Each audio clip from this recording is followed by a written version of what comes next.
We all know this, right? That classic opening shot from Back to the Future, you've seen it a million times, right?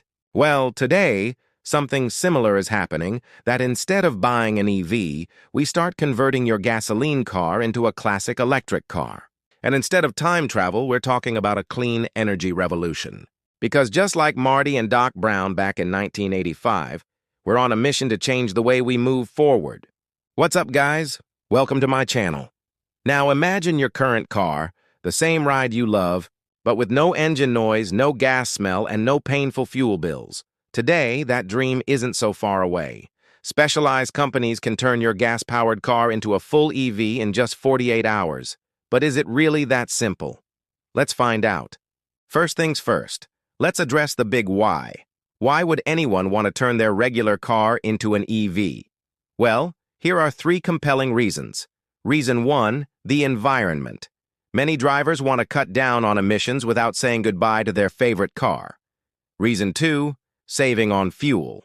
With gas prices still crazy high, plugging in at home sounds like a dream come true. And reason 3, upgrading classics. Got a vintage car collecting dust in your garage? You can breathe new life into it instead of watching it rust away. All right, now let's talk about the nuts and bolts of this conversion process. How exactly do these companies manage to zap a car's gas-guzzling ways in just 2 days? We'll break it down step by step. Step 1, removal of the gas engine and fuel tank. Yep, you heard it right. The heart of the car has to go.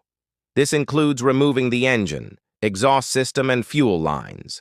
Step 2, installation of the electric motor. The magic happens here. The removed engine gets replaced with an electric motor and a controller. This is what will ultimately determine how powerful your EV will be. Step 3, adding the battery packs. Usually these are installed where the fuel tank used to be, in the trunk or under the floor, depending on the model.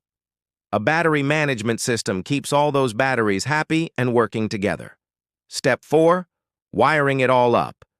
An inverter converts DC power from the batteries to AC power needed for the motor. And let's not forget the charging system so you can juice up at home. Voila!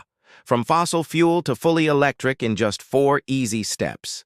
Now let's meet some companies doing this. EV West in California has become a leader in converting classics into electric power. Zero Labs offers conversions for old Land Rovers and Ford Broncos, and in the UK company Lunaz is electrifying luxury classics like Rolls-Royce. And just imagine the possibilities. Who knows?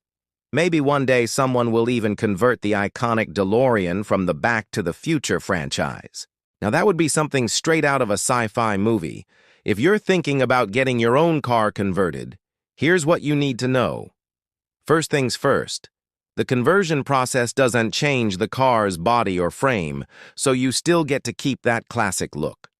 However, it does involve some heavy-duty mechanical changes, which is why it's crucial to leave it to the pros.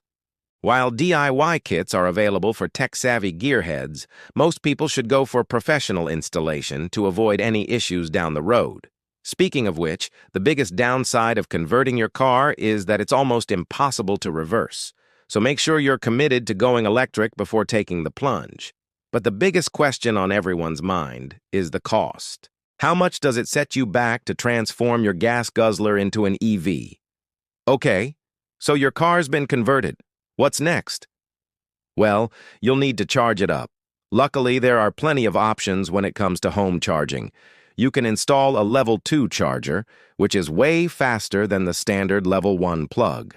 Just make sure you check with your local utility company about time-of-use electricity rates. That way you can avoid getting charged during peak hours when the grid is congested. Oh, and beware of those pesky scammers at some gas stations. Some of them will try to convince you otherwise. Be careful. Speaking of staying charged, did you know that there's a way to boost your EV's range by up to 25%? Yep, it's true, and it's all about reducing your car's drag coefficient. Now, you might be thinking, what does a drag coefficient even mean? Well, it's basically a fancy way of saying how aerodynamic your car is. The lower the drag coefficient, the more efficiently your car cuts through the air, which means you can go farther on a single charge. One way to improve your EV's aerodynamics is by ditching the roof rack when you don't need it. Those racks create a lot of wind resistance, sucking up your range like, well, a hungry EV. Another tip is to keep your windows closed and your sunroof shut.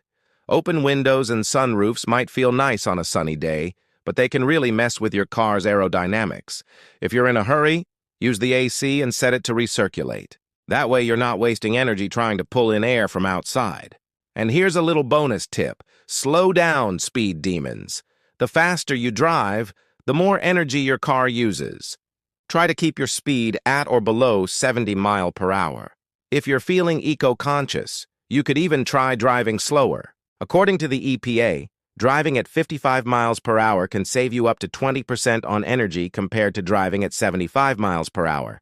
That's a lot of extra miles for your next charging break. So there you have it, folks. Converting your car into an EV is a real possibility, but it's not for everyone. It takes some serious cash, specialized knowledge, and a whole lot of patience. But hey, if you're passionate about cars and the environment, it might just be worth it for you. And who knows, maybe someday we'll all be cruising around in our very own custom EVs. So the dream is real, and some shops can now do it in just 2 days. But let's be clear. This isn't for everyone thanks to the cost and complexity. Still, the question remains, is the future about buying brand new EVs or giving our old cars a second life? Drop your thoughts in the comments below. If you own a gas car, would you rather convert it or just buy a new EV? Were electric cars really around decades ago? We'd love to hear your thoughts. Thanks for tuning in, everyone. If you enjoyed this video, please hit that like button and subscribe for more fun and informative content. And as always, we'll see you in the next one.